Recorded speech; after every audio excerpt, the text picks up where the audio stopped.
Hi there guys, welcome back to my channel. So firstly I'd like to apologise for the hiatus last week. It was my birthday weekend and I just wanted to take the weekend off. But this week we are back with part 2 of The Maze. So I really hope you guys enjoy this story this week. And we'll put this story to bed, ironically. So I really hope you enjoy this story, and we'll also be doing our vocabulary at the end, so stick around for that if you've been enjoying it. As the platform hit the concrete surface below, I felt a sickening jump in my stomach as my body bounced on impact. The gills on the side of my skull sucked together unpleasantly as I thought of my mother, separated from me as quickly as she found me. I had unknowingly been running from her amongst the winding walls and towards a wretched fate that tore my heart from my chest. The walls felt like they were caving in. Of course they weren't, but that's all I could feel. A shaft of light splayed into the tiny capsule from behind me as I heard a light clang of metal fall on the platform beneath my feet. I turned to look at it in despair. It was small, but big enough for me to squeeze through. A cat flap. A proverbial jab from my captors. Complete darkness above me and all around, I took my leave gracefully through the pet-sized door. The edges of the metal were raw and scratched against my skin as I pulled myself through. I could hear my scales pinging off piece by piece and falling to the ground. As the fluorescent lights assaulted my eyes, I came to standing in a white, sterile room. The dirt and muck that had collected on my body and clothes from the rooms above soiled the floor as I walked through to see a hospital bed surrounded by tools and medication. A voice trickled over the loudspeakers in the room. "Give yourself to us, and we'll let your mother go." I stood, lonely and cold, looking on towards the bed, feeling naive that I had ever thought this was a possibility. The water above me made the pressure in this place suffocating. It was hot and stuffy, and the idea of spending any longer than 5 minutes in this pseudo-hospital room made me sick. I looked around for a way out. There wasn't even a door to try and force my way out of. In a moment of pure defeat, I found myself slowly walking over to the bed and sitting down on the edge of it. The deafening white of the room around me crept into my psyche, and I could feel my soul wilting like petals cast off a flower. Every second that ticked by fell away, and I was no longer grateful for the precious seconds I could be here for. I was drifting away. One of the white wall panels jolted, and a tall, white coat-clad man walked in. He asked me to lie down on my back, and he took hold of my arm. I closed my eyes as tears tried to break through my lids. I could not hear, see, think, or feel anything in or on my body. After a couple of minutes, I woke up. My eyes fixed on the doctor injecting me with some mal-coloured medicine. He looked as scared as I did. I tilted my head. He stepped back and I exploded off of the bed, in realisation that they already had my mother, and she had not left this place. I don't know why she came into my mind so suddenly, but I could feel she needed me. Time to go. A fire was alight in the middle of the burning numbness. I grabbed a tray and passed it over his head as forcefully as possible. There was a fog in my mind that made it difficult to see or plan ahead, but I was by no means asleep. I stumbled over to the panel where the doctor had entered from and tried to pry it open. My fingertips stung on the sharp edges and my arms tired very quickly. My muscles felt relief as the panel came away from the wall and I heard a voice through some static on a radio, but it was indecipherable. I waddled through a dank hallway filled with panels that had large red crosses on them. I looked behind me at the room I left and realised that this is how they were marking the doors. There was a small metal handle on the back of each door, which I slid my fingers into and pulled every time I walked past one. Most of the rooms were empty. Then I came to a room at the end of the corridor with a blue cross on it. Why was it different? I gave the handle a good pull and peered through the space that this created. My mother lay on a hospital bed, the room filled with an obnoxious blue light, as if she was sleeping. I whispered through the crack in the panel, "Mum! Mum! Are you awake?" Nothing. I gave the panel another strong pull and the entire thing came away from the rest of the wall. I discarded it to my right on the floor and strolled into the room. She was hooked up to some form of intravenous and was cold to the touch. However, she had been being hydrated as I could feel her scales were wet and slidey. I ripped the needle from her arm and sat beside her on the bed for a second. She was lying with her mouth open, and a part of me feared she might be dead. However, I knew either way, she was not ready to get up and walk out of here with me. I bent down to my foot and pulled my shoelace out of my shoe. I tied both of her arms together and slung them around my neck like a rucksack, and pulled myself up to standing. Thankfully, my mother was slight and this didn't require too much energy. I heard a beeping sound coming from the hallway outside, and then a siren started ringing across the sound system. Adrenaline flushed through my body and I ran out of the door-shaped hole and out into the hallway, where I could hear a herd of footsteps rambling towards us. There was a door at the end of the hallway beside where my mother had been being kept. I swung it open and half ran under her weight out to the left. There was another door that looked exactly the same up ahead of me. I got to it within a few steps, swung it open, and was invigorated when I saw that it could lock behind me. We had been given some time. I propped my mother up against the side of the little capsule we were now in and blew into her face, just trying to wake her up in any way that I could. Thankfully, her eyes started to open and she rolled awake. What happened?" she moaned. "It's okay, Mum, you're okay, but you're going to have to wake up," I urged as I heard the footsteps become louder. A loud metal clang erupted from the door beside and woke her fully up as she panicked. I saw a million questions run across her face along with a healthy dose of fear and just held her for a second. I removed the lace from around her wrists and said, "We need to get out now." We both searched our hands along the flat surface and the walls, and my mum pressed her cheek against the wall beside me and stopped. I saw a smile spread across her face slowly. "It's all water out there, my dear." Could she smell it or something? I wondered in awe. I looked down at my mangled fingertips and back at the walls. There were fingerprints embedded in the muck in the bottom right-hand corner, and I bent down to peel open this part of the wall. The banging continued on behind us as my fingers burned in pain against the metal. As the edges bore into my soft flesh, I experienced a moment of immense peace and focus. Here I am. I'm going to get us out. Nothing else existed for a second but me and the metal wall. I put one foot either side of the slice of metal and was trying to pull away and gave it one last Herculean yank. Water flowed in and began to fill up the room around the hole. I pulled my mother down beside me and pushed her out of the space head first. She was out and waited for me to join her.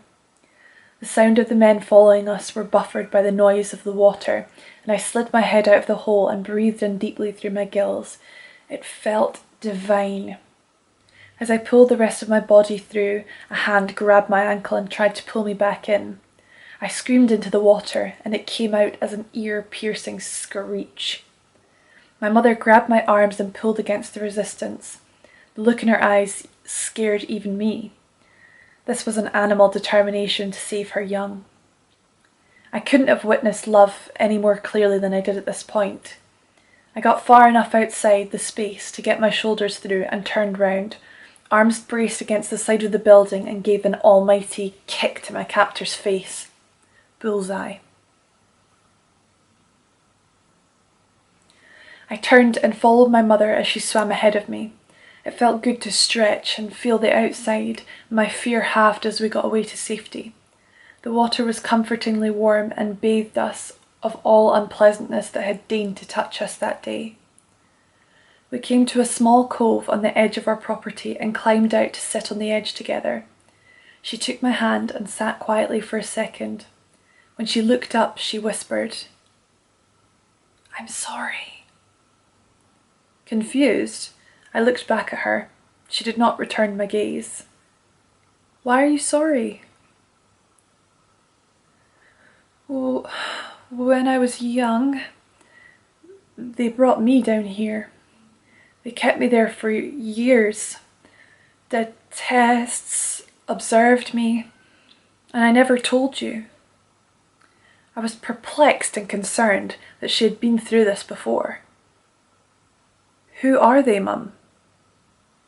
They just wanted to learn about us. And? I prompted. I cut them a deal to get out of there. My heart sunk. That if I ever had a daughter, they could do exploratory, non-intrusive tests. They're only curious about our reproduction. I looked at her, dead in the eyes. How? How could she do this to me? How could she sign my life away without a second thought and leave me open to this? I stood up and walked around for a second, back turned to her. My body felt heavy in every way. I couldn't feel anything but emotional pain. My stomach jumped and heart pounded. I didn't know whether to be sick or turn and run. After a few seconds of thought, I turned around, ready to ask her more questions. Ready to ask what could have been so hellish that she would risk having her only daughter taken from the world above and never seen again. I looked at her, sitting on the edge of the cove expectantly. I took a step towards her and opened my mouth to talk, when she was yanked back under the water and away into the deep, thrashing furiously. "Mum!" I screamed, running to the edge to see where she had gone. In an instant, an arrow had pierced my shoulder and I came down onto the ground like a lead balloon. As I writhed on the dusty ground and my blood mixed with the foliage below, I saw a man walk towards me in black military boots and some kind of backpack on. My vision became blurry and I could feel my body giving up. Lesson number 4. Always cover your back. Hey guys, so I really hope you enjoyed the end of The Maze. Let me know in the comments below what you thought of it. And now we're going to do our little vocabulary session, so I really hope you enjoy. Annex 1. Add as a subordinate part, append. 2. Incorporate, territory of another, into one's own. 3. Add as a condition or consequence. 4. Take without right. Annihilate. 1. Completely destroy. 2. Defeat utterly, make insignificant. Anniversary. 1. The date of an event in a previous year. 2. The celebration of this. Annotate. Add explanatory notes to a book or document. Announce. 1. Make publicly known. 2. Make known the arrival or imminence of, i.e. a guest for dinner. Announcer. A person who announces, especially introducing programs in broadcasting. Annoy. 1. Cause slight anger or mental distress to. 2. Be somewhat angry. 3. Harass repeatedly. Annual. 1. Reckoned by the year. 2. Occurring every year. 3. Living or lasting for 1 year. Annuity. 1. A yearly grant or allowance. 2. An investment of money entitling the investor to a series of equal annual sums over a stated period. Annul. 1. Declare. Invalid. 2. Cancel or abolish. Answer. 1. Something said or done in reaction to a question, statement or circumstance. 2. The solution to a problem. Ant. Any small insect of the widely distributed Hymenopterus family, living in complex social colonies. Antacid. A substance that prevents or corrects acidity, especially in the stomach. Antagonist. 1. An opponent or adversary. 2. A substance or organ that opposes the action of another. Antagonize. 1. Evoke hostility or opposition in. 2. Counteract or tend to neutralize. Ante. 1. A stake put up by a player in poker before receiving cards. 2. An amount to be paid in advance, a stake.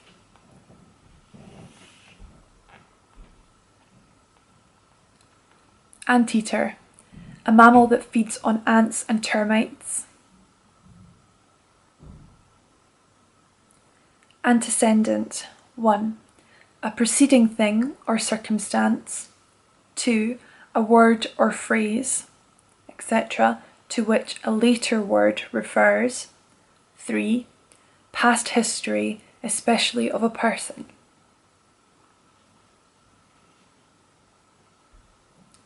Antechamber. A small room leading to a main one. Antedate. 1. Exist or occur at a date earlier than. 2. Assist an earlier date.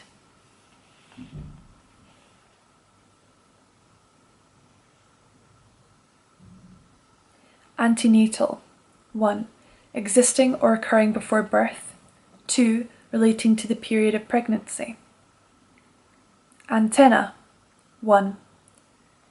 Each of a pair of mobile appendages on the heads of insects, crustaceans, etc., sensitive to touch and taste.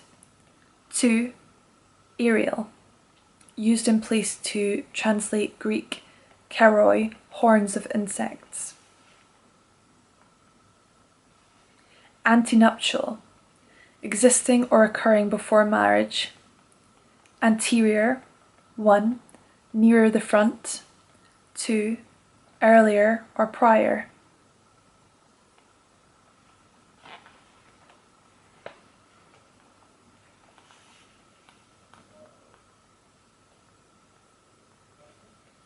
Anthem. 1. An elaborate choral composition based on a passage of scripture. 2. A solemn hymn of praise. Anther. The apical portion of a stamen containing pollen. Anthill. A mound-like nest built by ants or termites. Anthology. A published collection of poems, songs, reproductions of paintings, etc. Anthrax. A fatal bacterial disease of sheep and cattle, transmittable to humans.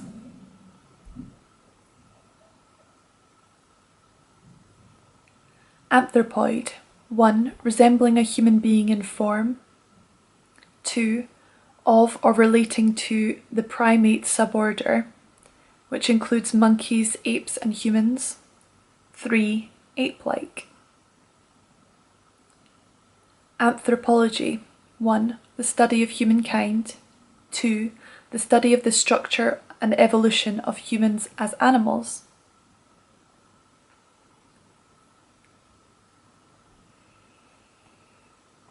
Antibacterial.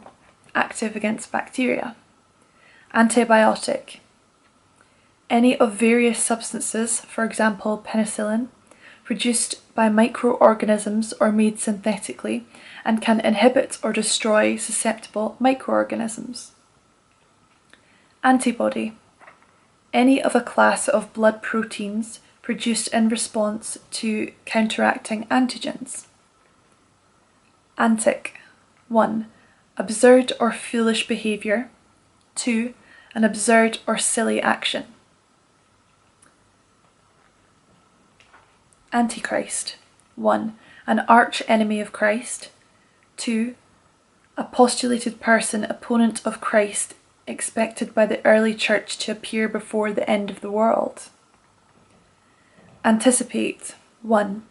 Be aware of in advance and act accordingly. 2. Expect. 3. Forestall. 4. Look forward to.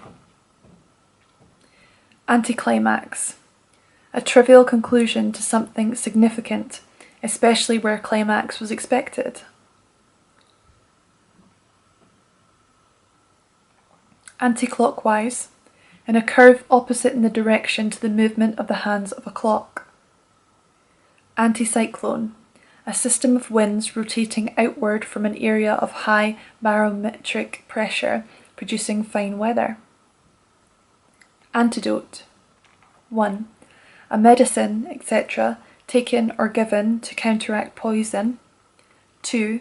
Anything that counteracts something unpleasant or evil.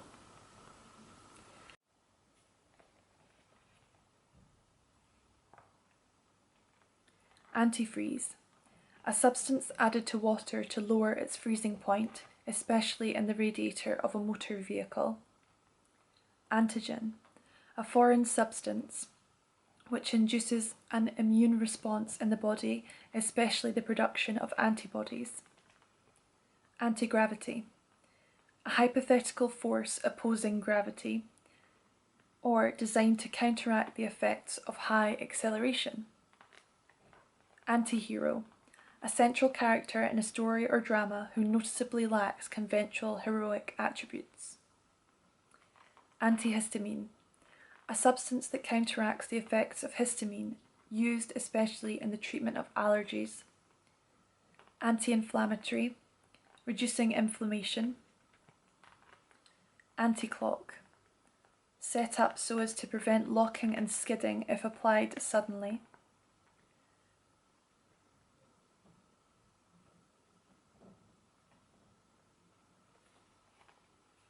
Antimatter. Matter composed solely of antiparticles. Antimony. A brittle, silvery white metallic element used especially in alloys with lead. Antinode. The position of maximum displacement in a standing wave system. Antinomy. 1. A contradiction between two beliefs or conclusions that are in themselves reasonable, a paradox. 2. A conflict between two laws or authorities. Anti-nuclear. Opposed to the development of nuclear weapons or nuclear power. Antioxidant. 1. An agent that inhibits oxidation, especially used to counteract deterioration of stored food or products. 2. A substance that removes potentially damaging oxidizing agents in a living organism. Antiparticle. A subatomic particle having the same mass as a given particle but opposite electric or magnetic properties. Antipasto. An hors d'oeuvre, especially an Italian meal. Antipathy. A strong or deep-seated aversion to dislike. Anti-personnel. Designed to kill or injure people rather than to damage buildings or equipments. Antiperspirant. A substance applied to the skin to prevent or reduce perspiration. Antiphon. A hymn or psalm, the parts of which are sung or recited alternatively by two groups. 2. A versical phrase from this. Antiphony. 1. Antiphonal singing or chanting. 2. A response or echo. Antipope. A person set up as pope in opposition to one, held by others to be canonically chosen. Antiproton. The negatively charged antiparticle of a proton. Antiquarian. 1. Of or dealing in antiques or rare books. 2. Of the study of antiquities. Antiquated, old-fashioned, out of date. Antique, an object of considerable age, especially an item of furniture or the decorative arts having a high value. 1. Of or existing from an early date. 2. Old-fashioned, archaic. 3. Of ancient times.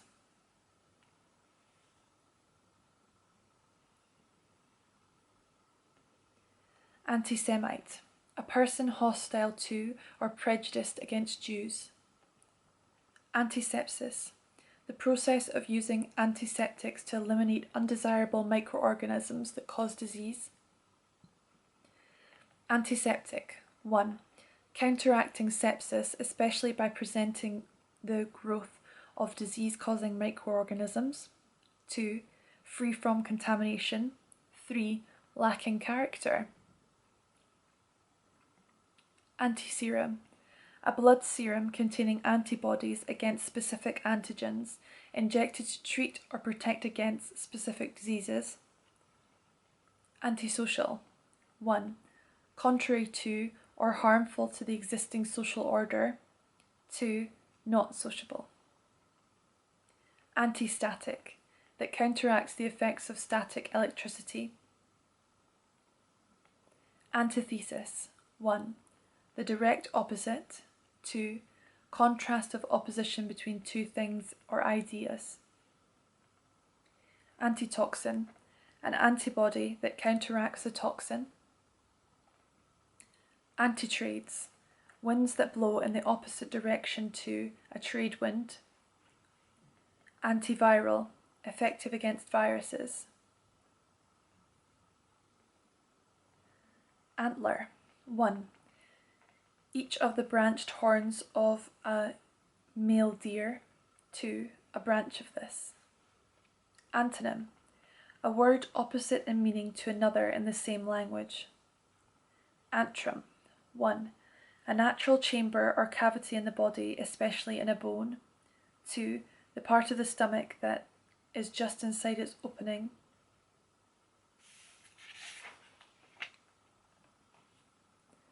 Anvil, a block with a flat top, concave sides, and often a pointed end on which metals are worked in forging. Anxiety. 1. The state of being anxious. 2. Concern about an imminent or future difficulty. 3. Anxious desire. Any. 1. 1. No matter which, of several. Some, no matter how much or many, of what sort. 2. A minimal amount. 3. Whichever might be chosen. 4. An appreciable or very large. Any one, any number, any amount.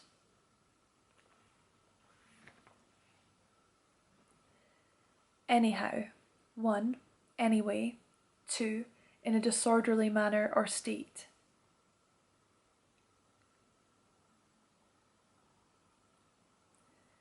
Anything. 1. A thing, no matter which. 2. A thing of any kind. 3. Whatever thing is chosen. Anzac. 1. A soldier in the Australian and New Zealand Army Corps from 1914 to 18. 2. A person from Australia or New Zealand. Aorta.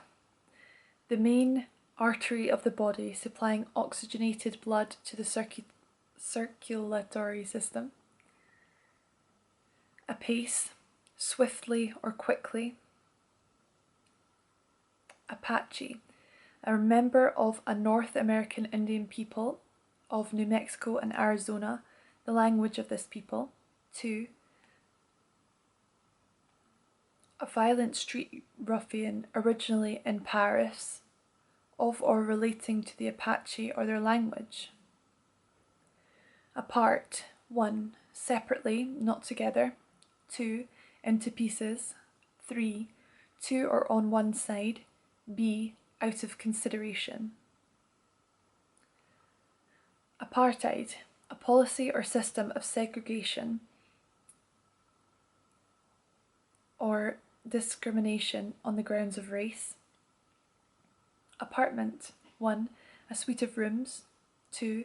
A single room in a house. 3. A flat. Apathetic. Having no emotion or interest. Apathy. A lack of interest or feeling.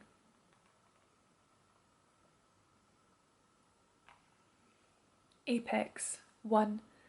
The highest point. 2. A climax. 3. The vertex of a triangle or cone. 4. A tip or pointed end. Aphasia. The loss of ability to understand or express speech owing to brain damage. Aphid. A small insect of the family of Aphidae, feeding by sucking sap from leaves, stems, or roots of plants. Aphrodisiac. That arouses sexual desire, i.e. an aphrodisiac drug.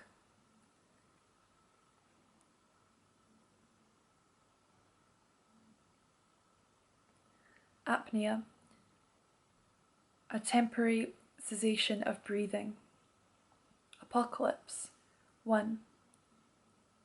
The apocalypse, revelation. 2. A revelation. 3. A grand or violent event resembling those described in the apocalypse, based on Greek. 2. Uncover or disclose.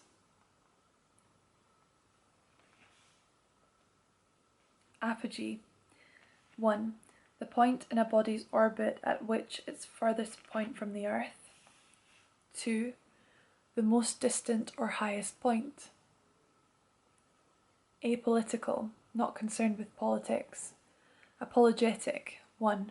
Regretfully acknowledging an offence. 2. Different. 3. Of reasoned defence. Have a lovely night, guys. I'll see you next week. Thanks for coming to my video.